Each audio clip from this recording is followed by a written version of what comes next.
চারদিকে বাজছে ঢাকঢোল, নতুন দেবী এসেছেন দেশে। যে মেয়ে গতকাল পর্যন্ত সাধারণ বালিকা ছিল, সে আজ একটি দেশের দেবী। অভিষেক করে তাকে বসানো হয়েছে মন্দিরে, করা হচ্ছে আদর যত্ন।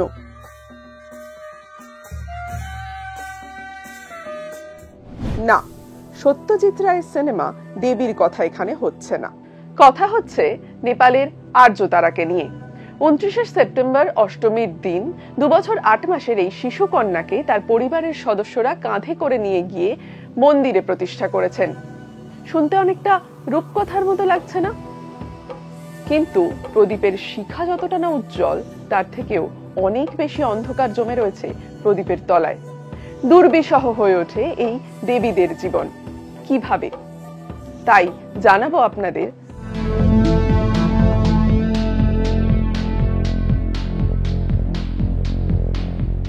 নবরাত্রি উপলক্ষে নেপালে হিন্দুদের সবথেকে বড় উৎসব হলো দ্য সেইন। কয়েক বছর অন্তর অষ্টমীর দিন নির্বাচন করা হয় দেশের নয়া কুমারী দেবীকে। হিন্দু ও বৌদ্ধ উভয় পরম্পরাতেই এই কুমারী দেবীকে শ্রদ্ধার চোখে দেখা হয়। বিজয়া দশমীতে হয় তার অভিষেক। আশীর্বাদ নিতে আসেন দেশের রাষ্ট্রনেতা থেকে শুরু করে সাধারণ মানুষও।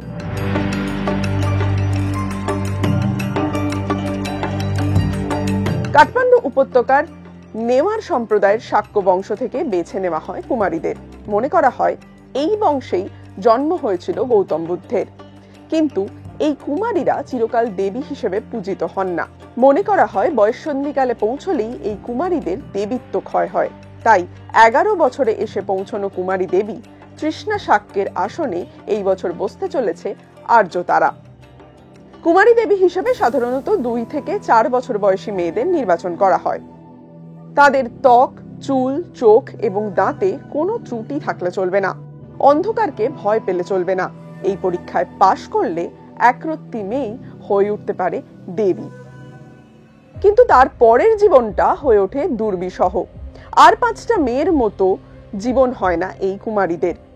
পড়াশোনা, খেলাধুলা, নিজেদের চারপাশের পৃথিবীকে চিনতে শেখা কোনোটাই করতে পারে না এই কুমারীরা। ফলে বয়ঃসন্ধিকালে এসে বাস্তব জগতের সঙ্গে মানিয়ে নিতে পারে না অনেকেই। এছাড়াও স্কুলে এই প্রাক্তন দেবীদের ভয় পেয়ে চলে তার সহপাঠীরা। এমনকি মানুষের বিশ্বাস এই দেবীরা প্রাপ্তবয়স্ক হলেও তাদের বিয়ে করতে নেই। নিজের পছন্দের সঙ্গী পেতে এই মেয়েদের পথের কাঁটা হয়ে দাঁড়ায় প্রাচীন অন্ধবিশ্বাস। মনে করা হয় এই কুমারীদের বিয়ে করলে নাকি অমঙ্গল হয়। এমনকি কুমারীদের স্বামীর আয়ু কমে যায়। এই কুসংস্কারের কোপে একাকিত্বে ভরে ওঠে একদা দেবী হয়ে ওঠা এই মেয়েদের জীবন। সিনেমায় খোকা সরে গিয়েছিল দেবী দয়াময়ীর জীবন থেকে। নিজের ছেলে ও স্বামীকে দূরে সরে যেতে দেখেও পাথর হয়ে বেদির ওপরেই বসেছিলেন দয়াময়ী। নেপালের দেবীদের জীবনের গল্প সেলুলয়েডের দেবীর থেকে কিছু কম ট্র্যাজিক নয়।